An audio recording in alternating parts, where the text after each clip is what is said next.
Good morning, everybody. The battle in Alabama has a winner. Conservative challenger Roy Moore pulling out a huge victory against the incumbent interim Senator Luther Strange and overcoming heavy Republican support for Strange, including that from the White House and President Trump himself. As we say good morning, gauging the fallout live in America's Newsroom. I'm Bill Hemmer. Good morning, everybody. At home, how you doing? Good. What a late night. Not as late as it could have been. All about 9:30, right? Yeah.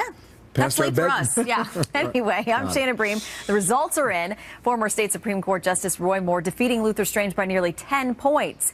This despite millions of dollars in super PAC ads and President Trump campaigning for Strange. Both candidates said last night it's time to move forward. Together we can make America great. We can support the president. Don't let anybody in the press think that because he supported my opponent that I do not support him and support his agenda. I want to thank the President of the United States. I'm sure he'll be criticized for coming to campaign for me. That's what loyal friends do. Sometimes it's more than politics. President Trump tweeting his congrats earlier today. Spoke to Roy Moore of Alabama last night for the first time. Sounds like a really great guy who ran a fantastic race. He will help to make America great again. Jonathan Seri live in Montgomery, and many of Moore's supporters also helped President Trump get elected. Big margins in Alabama for the national race there. What happens now? Well, President Trump has vowed to support Moore going into the general election, and even though he did not support their candidate in the primary, making this pivot may be easier than you may think. Alabama gave President Trump strong support during the November election, and that has not changed. We spoke with many of Moore's supporters last night who say they continue to support President Trump, and his endorsement of Luther Strange during the primary really didn't have much of an impact on their vote. Moore has enjoyed strong support throughout the years among Christian conservatives. There's one you don't see up here. Let me just tell you. He's done more for my campaign than anybody. And that's Almighty God. Yeah, and based on the president's tweet, it appears that these two politicians are hitting it off just fine going into the general election. So, and as they move toward that general election, what are we likely to see take shape, Jonathan? Yeah, you're going to see Donald Trump switching his support to Roy Moore going into that general election. Roy Moore faces Democrat Doug Jones, a former U.S. attorney here in Alabama. A popular figure, but any Democrat faces an uphill battle trying to win a state race here in Alabama. Alabama is a solidly red state. At the same time, this is an unusual political climate. You can take nothing for granted, something that Luther Strange alluded to in his concession speech. Listen. The political seas, the political winds in this country right now are very hard to navigate. They're very hard to understand. So it's been a tough deal. Yeah, you can take nothing for granted in this political climate. So, Bill, you're likely to see both parties actively campaigning in the coming months going into this December 12th general election. Got it. Okay, leading our coverage there from Montgomery. Thank you, Jonathan Seri, live on CNN.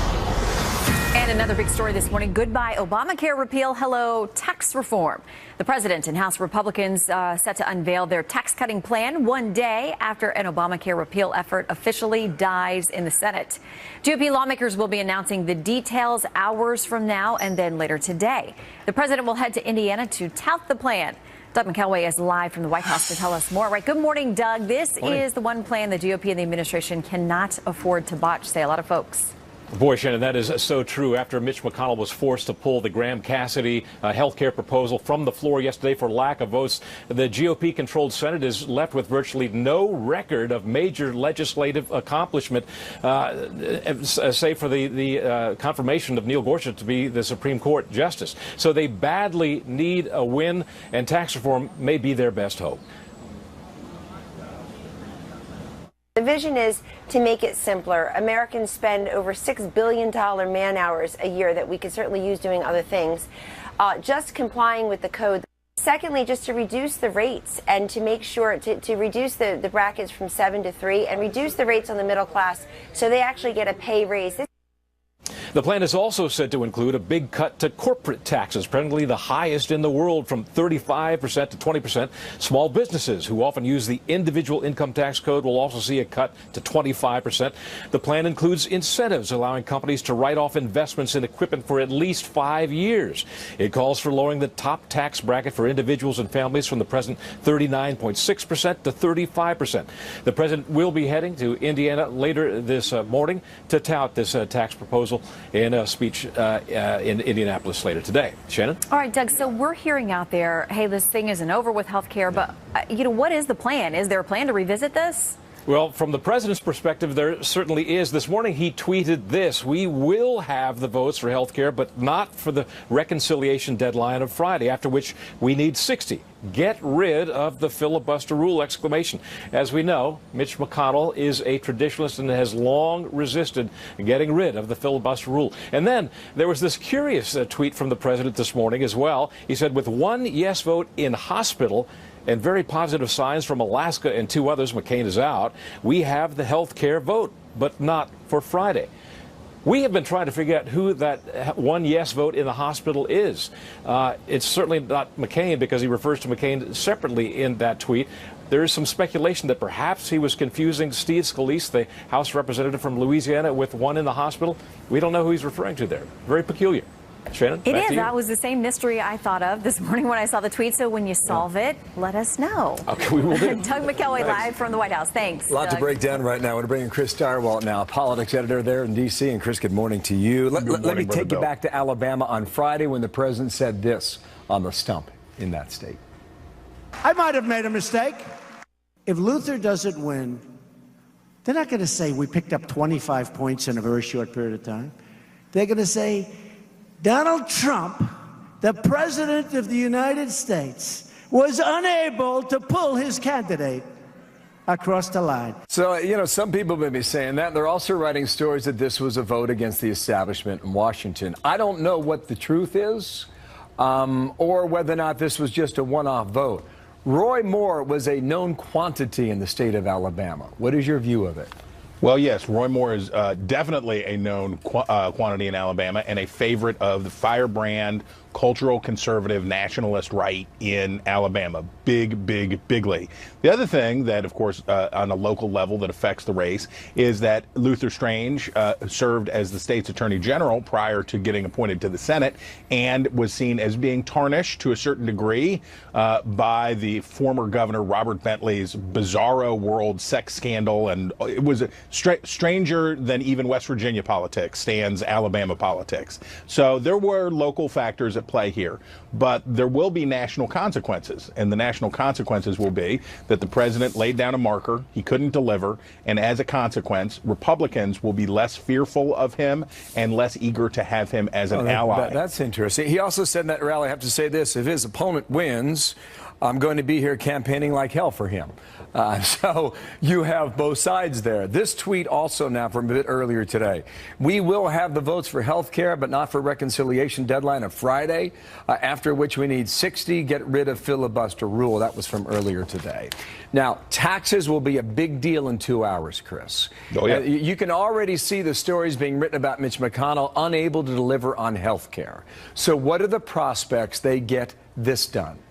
Well, on the question of the president's demand that the Senate get rid of the 60-vote threshold to pass legislation, if they can't get 51 votes to pass health insurance changes that are widely popular among Republicans, do you really think that they can get 51 votes to eliminate the filibuster? I don't. I think that is more than far-fetched, that there wouldn't be at least 3 Republicans who said, no, Mr. President, we're not going to change the rules in the Senate. So this is a quixotic battle for the president, that he's going against this, as opposed to what they have to do now, what they absolutely have to do, or this term of Congress and in a large part this presidency will be so far on the rocks that there'll be no way to float it again, is they've got to find a way to get a tax cut through. Now, whether or not they're going to have to do this with reconciliation again and do it on Republican votes and basically jam a simple tax cut through, or it looks like they're going to try the more ambitious version of 60 votes and Democrats and do the whole thing. This is going to be a tough pull, no matter who the majority leader is or what the rules of the Senate are. Yeah, right on. Thank you, Chris. Nice to see you. Chris Tyrell in Washington, D.C. On that last point, just yesterday, the president was talking about pulling in Democrats on this process, too. So watch that going back and forth. 10 minutes now past the hour. All right. Well, coming up, President Trump warning North Korean dictator Kim Jong-un to choose his words and actions carefully. If we take that option, it will be devastating. He's acting very badly. He's saying things that should never, ever be said. And we're replying to those things. This comes as the White House is preparing for President Trump's upcoming visit to China. Former UN Ambassador John Bolton joins us live to break it all down next. Plus, breaking news overseas in Afghanistan, the Taliban launching grenades and rockets at a Kabul airport only hours after Defense Secretary James Mattis touches down. How did they know about that visit, and was he the target of that attack? We'll tell you that in a live report coming up shortly. Plus, coming to the aid of Puerto Rico, the U.S. Navy sending more ships packed with doctors and supplies as the president gets ready to visit the U.S. territory himself. We've gotten A-pluses on Texas and on Florida, and we will also on Puerto Rico. But the difference is this is an island sitting in the middle of an ocean, and it's a big ocean. It's a very big ocean. And we're doing a really good job.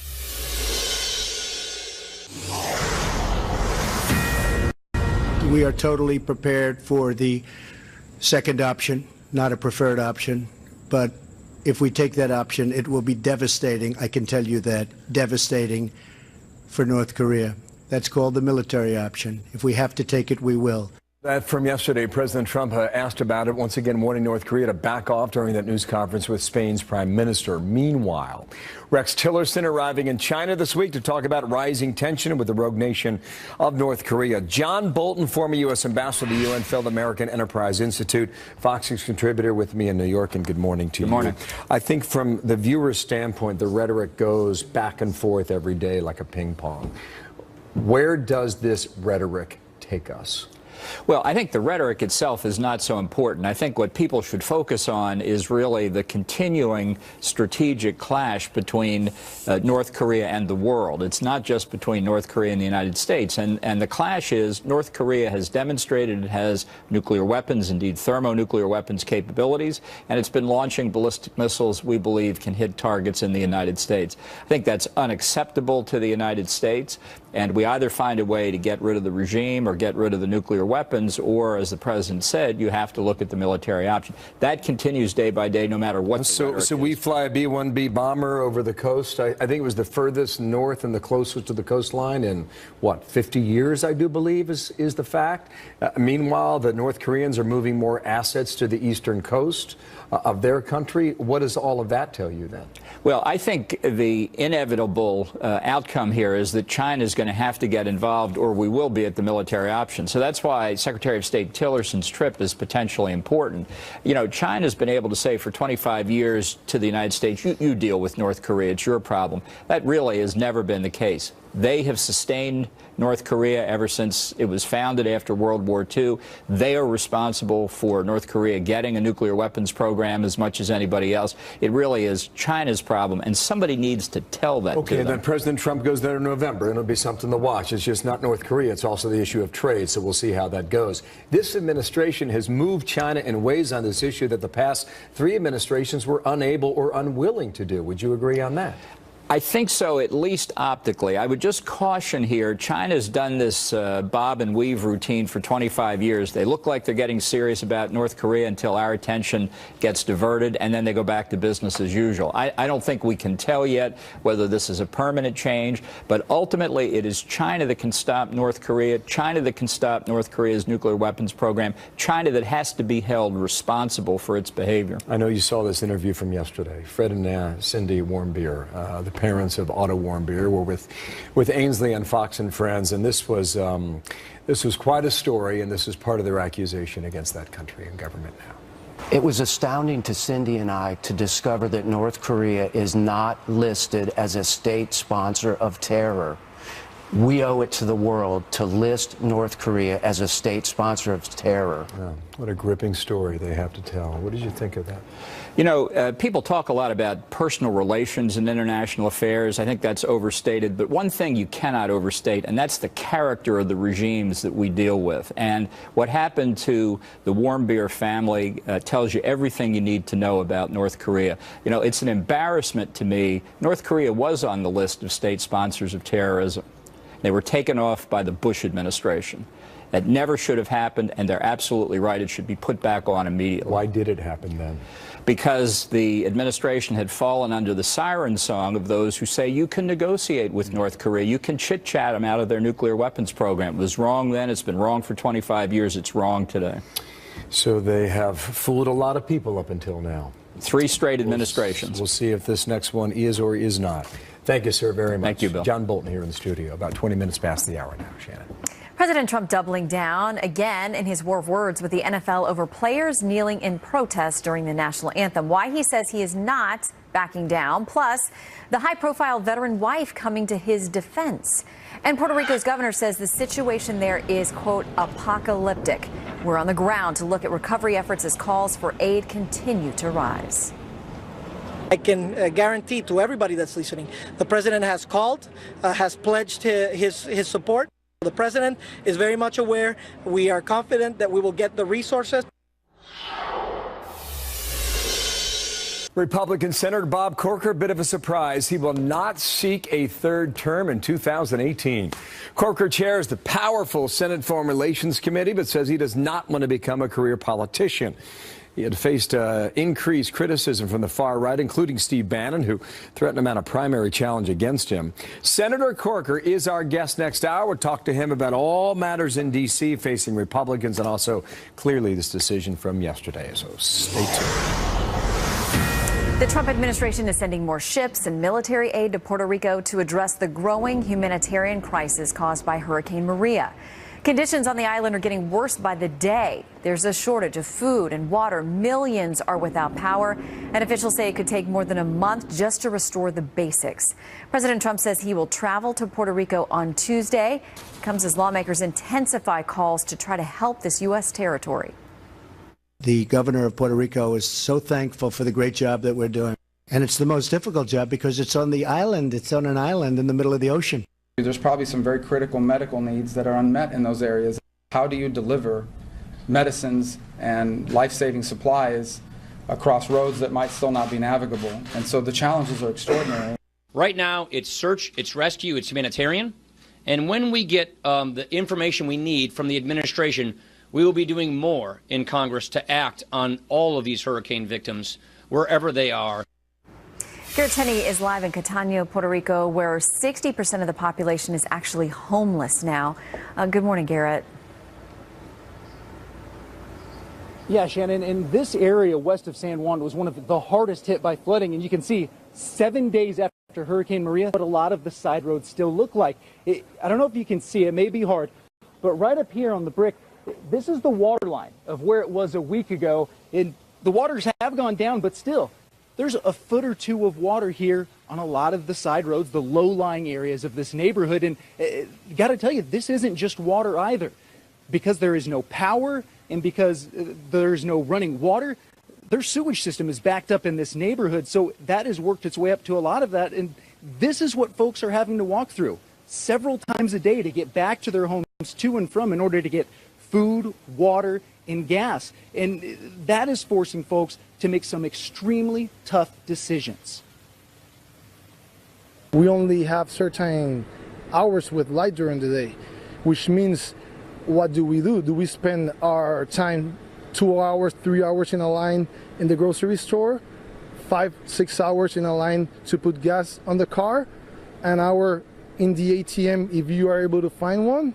Those are the main challenges. You can see a lot of the homes in this area had their roofs completely ripped off by Maria. So while they're trying to survive, they're also trying to rebuild. And several folks we've spoken to this morning have said that Yesterday, for the first time, they saw folks from FEMA and the Red Cross coming through this area, but the actual help, the supplies like food and water, is still yet to be seen, and they say it is something they desperately need. Shannon? Yeah, just hearing him describe the very basic things that take hours and hours to get, if you can even find them. A good reminder about what they're facing there. Garrett, thank you very much. Some airports damaged, seaports damaged too, make it very difficult to access and get personnel to Puerto Rico. Next hour, we'll hear from Brock Long. He runs FEMA. We'll talk to him about how the U.S. government's acting now. So help is on the way, but it cannot come too quickly. Yeah, and he was just there on Monday and has since briefed the president. So it'll be interesting to see what he saw there on the ground, what they're recommending to the president as Congress says they now wait to hear from him. Yeah, an island nation. It makes it that much more difficult, but they need it. So we'll check out them. Meanwhile, enough debris to fill 125 football stadiums. That's how much damage is left behind by Harvey in Texas. You've got giant piles lining the streets of Houston, so how they're handling cleanup efforts there in a moment. We'll take you there live. Plus, next up, tax reform after the Senate strikes out again on any kind of Obamacare repeal. GOP lawmakers likely to get an earful from their constituents. Arizona Senator Jeff Flake is up for re-election in 2018. He joins us next. As Republicans vow, they're not giving up just yet. This is the most important thing I can ever do for the country, working with my colleagues, is not to just repeal Obamacare, but to replace it with a system closer to where you live, controlled by people you can vote for. And we're going to get there.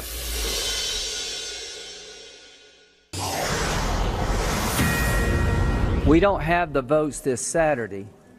It's not because of the substance of the idea. It's because of the process, the hand we were dealt. There's plenty of fight left in us, like there's fight left in you. We haven't given up on changing the American health care system. We are not going to be able to do that this week, but it still lies ahead of us, and we haven't given up on that. That is Senate Majority Leader Mitch McConnell after Republicans, well, for now they're giving up on fulfilling the GOP's 7-year campaign promise to dismantle Obamacare. After announcing yesterday there's not going to be a vote on the latest replacement bill this week. Here's Kellyanne Conway this morning urging Republicans to try to explain this to their constituents. They ran successfully on repealing and replacing Obamacare. They're going to have to go home and explain to their constituents why this wasn't good enough. And that's going to be difficult for many of the people who just can't get health care and health insurance. Arizona Senator Jeff Flake joins us now live from the Hill. Good morning, Senator. Hi. Thanks for having me on. Okay, so you're going to face your constituents for re-election potentially next year. What are you going to tell them about how this played out? Well, I obviously wanted to get this across the finish line. I intended to vote for Graham Cassidy. I voted for the other measures that would have repealed and replaced. So, 155,000 Arizonans will wake up this morning without any insurance. They will have paid a fine to the federal government because they can't find affordable insurance. And so they're hurting badly, and that's why I was certainly in favor of measures to repeal and replace. Do you think it's going to play a factor, this failure to get something passed in primary races like yours, where you're facing Dr. Kelly Ward, because simply people are angry at Washington, and they don't understand how, after 7 years of promises, the White House, the Senate, and the House, something didn't get across the finish line?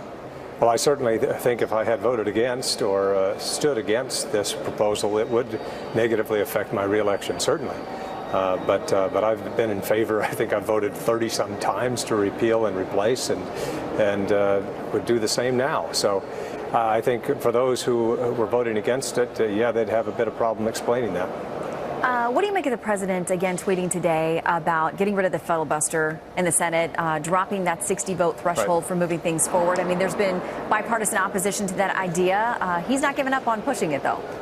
Well, there is bipartisan opposition to it. I should mention that we've had trouble getting the 52 votes or the 50 votes plus the vice president needed. So that wouldn't have come to play here. I think that we ought to change behavior here in the Senate, not the rules. The filibuster rule has certainly been effective and has helped those of us who believe in limited government. Were it not for the filibuster rule, we'd have probably right-to-work laws gone across the country. A lot of other more liberal policies would have been enacted had we not had the filibuster. So I'm certainly not in favor of changing the rules. Are you feeling optimistic about tax reform? There's a lot of pressure. I am. I do think that this is an area that fits well under reconciliation or under the 51 votes that we need. I think that we'll get several Democrats to support this. We desperately need it in terms of a jolt to the economy. We have a corporate tax rate that's the highest in the world, so we've got to deal with it.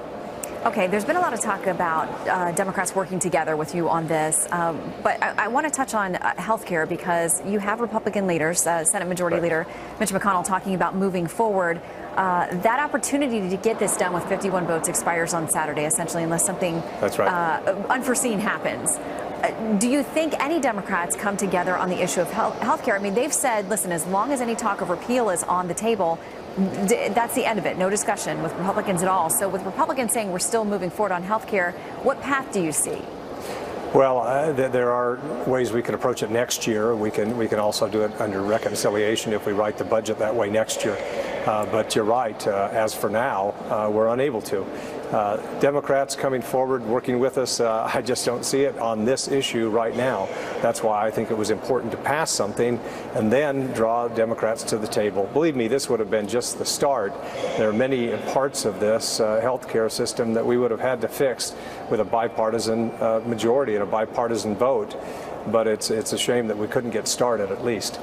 All right, so I want to ask you about one of my favorite topics, the Supreme Court. You're getting involved, urging the court, trying to take up a case based on a ruling out of the Ninth Circuit. Essentially, they said they don't think that it's okay for there to be a blanket policy that criminal defendants come into court in shackles. They say they don't like the appearance of it. People are innocent until proven guilty in this country. That they should be able to shackle, face a judge, face a jury, and make their case without this presumption that looks like they're already guilty. But I know you have grave concerns about what it means to court personnel every time people are unshackled when they come in court. You don't know exactly who they are, what they're accused of, and what they may be capable of. So how will you try to urge the court to overturn the Ninth Circuit? Well, just a little background here. The Supreme Court has always ruled, and there's precedent, that if you're to appear before a jury, then you can't be restrained in a way that makes you look guilty. And I think that that's necessary and proper.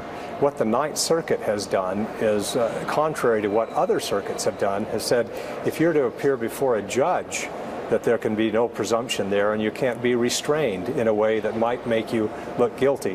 What that does in Arizona, for example, where the U.S. Marshals alone in federal courts had 84,000 prisoner presentations, or times when they brought prisoners before a judge for a plea or for an arraignment, that the judge would have to make an individual determination as to whether or not they could be restrained. And that puts so many demands on the marshals and also sheriffs and local law enforcement, where they can't even put restraints on if they're appearing before a judge. And so along with the Sheriff's Association in Arizona, the National Sheriff's Association, the Western State Sheriff's Association, we've actually asked the Supreme Court to grant cert. We're agreeing with the Department of Justice to take up this Ninth Circuit ruling because it simply isn't workable in Arizona or the Ninth Circuit, California, and other jurisdictions. Yeah, well, they're taking up a number of cases this term dealing with criminal procedure and our courtrooms and how this works. So we'll watch to see if this one also makes the cut on appeal. Senator Flake, thank you so much for your time. Thank you. Bill. Shannon, thanks. There is a new push after a divisive vote held by Iraq's Kurdish region in the north. Baghdad ordering them to hand over control of the airports in 3 days after the Kurds declared victory in an independence referendum. The claim angering the central government out of Baghdad, tweeting this: "We will not compromise on Iraq's unity or sovereignty. Iraq is strong. Some wanted to weaken it. They have miscalculated." End tweet. Benjamin Hall back live in Erbil, Iraq, for more on all this. Benjamin. Yeah, hi, Bill. And that was a resounding yes vote over here. 93% of people voting to leave Iraq. And now we're seeing that backlash. Neighboring countries threatening both economic and military responses. And so the next couple of days will be very tense indeed here. As expected, Iraq and Turkey have been the most vocal opponents, holding a joint military drill along the Kurdish border. And Iraq has threatened to send in troops to disputed areas if there's any unrest in them. One such area is Kirkuk, where the Kurds have been engaged in that long fight against ISIS. These positions were built in 2015 to defend against ISIS, and in fact the terror group are still just 2 miles away. But since the referendum, this has also become the possible Kurdish state. And these soldiers also believe it could become a front line with Baghdad, not just with ISIS. And they say they're ready to die defending it, meaning 2 US allies could soon be facing off. The foreign minister of Kurdistan told Fox News that Baghdad needed to now accept the vote. We need Baghdad to be realistic and also to accept this new reality. Today, we enter into a different era with Baghdad. It's over.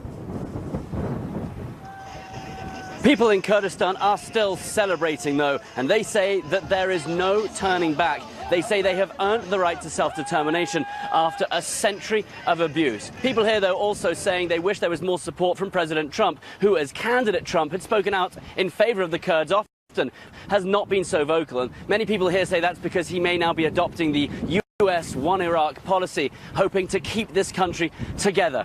But the next couple of days certainly are going to be tense to see which country acts first or how this can be resolved. Certainly will. Thank you, Ben Hall. Good to have you there again. Erbil, Iraq. Shannon. President Trump doubling down against the NFL and defending the criticism of the league over players kneeling during the national anthem.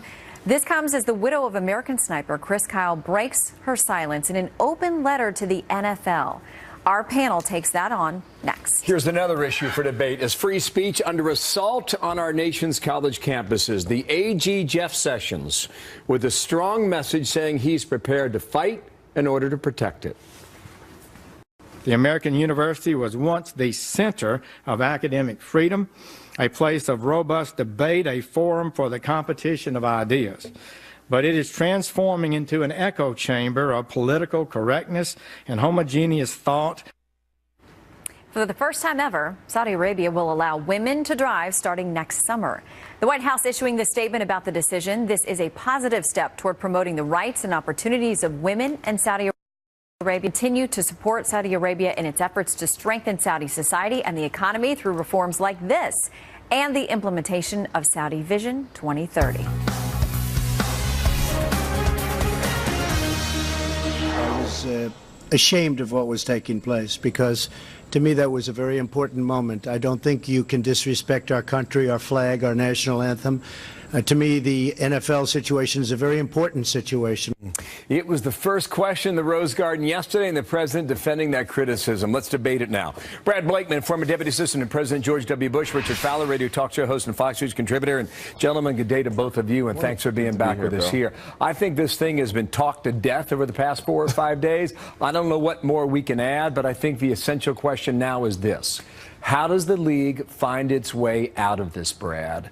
Certainly it does not want this to linger for the rest of the year, and possibly not even this weekend. What's your thing? It requires leadership, and the disrespecting of the American flag by any player, by any team, by any member of the NFL or representing the NFL should not be tolerated.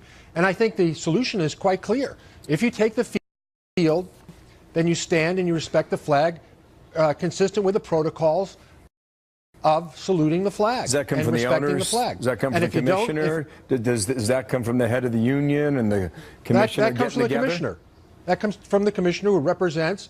Remember, this is a trade association represented by the NFL. The owners agree that the NFL should represent the owners, and they speak with one voice. So the NFL should make a rule, just like they do for everything else. Isn't it unbelievable that in the NFL you can't twerk on the field after you get a time, you could be removed, but you can disrespect the American flag? That's not tolerable in our society. And as a fan, I'm not going to be held hostage to any protest by watching it on TV or attending a game. Richard, how does the NFL get out of this? Find a solution for this? I think Brad's solution would work if this was about the flag. The fact is, this protest isn't about the flag. This protest is about racial injustice.